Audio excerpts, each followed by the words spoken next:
C'est vrai avec le caporal-chef de la Légion étrangère, Mamadi Doumbouya, qui règne aussi en Guinée en réprimant les manifestants et en coupant les réseaux sociaux. C'est vrai partout.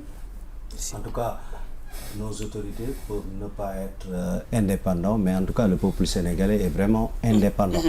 Alors, ça, c'est vrai. Moi, je vais m'intéresser sur les financements de la Banque mondiale et FMI, donc en Afrique. Vous avez fait également, comme je l'ai tantôt dit, de nombreuses recherches. Pouvez-vous nous expliquer pourquoi vous considérez que leurs actions ne correspondent pas à leur discours? Le FMI et la Banque mondiale, et le modèle de développement imposé par l'Occident aux pays africains, a été une catastrophe pour les pays africains. C'est-à-dire, au début des années 90, et vous en avez subi au Sénégal comme ailleurs, il y a eu des plans du FMI qu'on appelle les PAS, les plans d'ajustement structurel, qui ont été imposés aux pays africains en échange de réduction de dettes. On a viré des fonctionnaires, on a réduit les services publics dans la santé, dans l'éducation, alors que c'est la base, et on a détruit des économies de pays.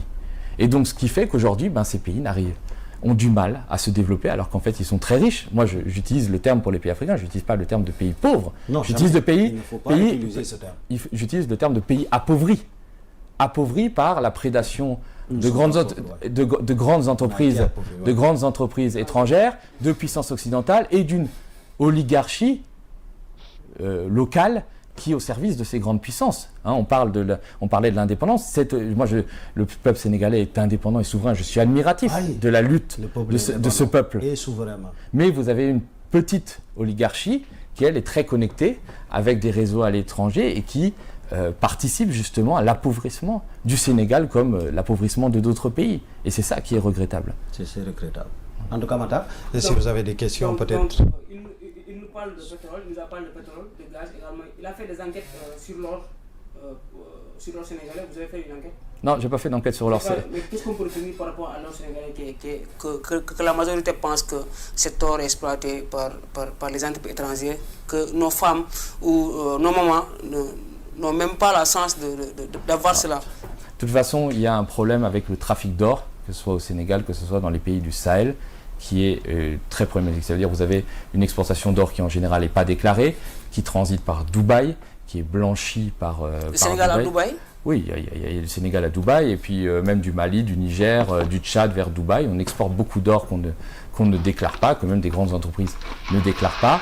Et évidemment, quand on ne le déclare pas, il n'y a pas de droit de douane, il n'y a pas d'impôt, il n'y a pas de TVA. Donc ça fait moins de recettes pour l'État sénégalais. Moi, j'ai beaucoup travaillé, par exemple, sur la question des mines en Guinée, où des entrepreneurs français venaient se faire des millions et des millions d'euros, soutenus notamment par Xavier Niel, le patron de Free, qui est au Sénégal, le tout sans payer un centime à l'État guinéen, et donc en appauvrissant l'État guinéen. Et après, moi, ce qui me sidère, c'est que vous avez des partis politiques en France, comme celui de Marine Le Pen ou d'Éric Zemmour, qui viennent dire « mais nous, on ne veut pas de migrants africains, c'est une invasion et tout ça ». Alors que c'est la pauvreté créée par les plans d'ajustement structurel du FMI, les grandes entreprises étrangères qui ne pèsent pas leurs impôts, les dictatures locales soutenues par Paris, qui créent cette immigration. Les gens ne prennent pas le bateau par plaisir, on ne traverse pas le Sahara parce qu'on a envie, on traverse parce qu'on n'a plus d'espoir, parce qu'on est contraint, parce qu'on n'a même pas 2000 francs par jour pour subvenir à sa faim, alors que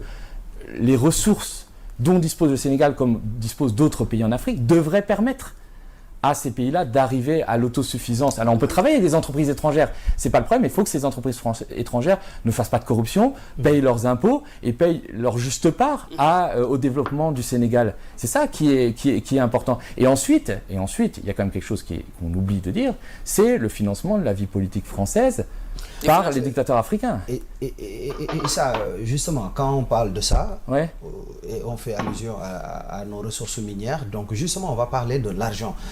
Moi, je veux bien comprendre, vous, personnellement, comment est-ce que vous avez évalué l'influence de l'argent politique, justement, en particulier celui associé à des personnalités donc françaises telles que Marine Le Pen, entre autres, sur les relations franco-africaines.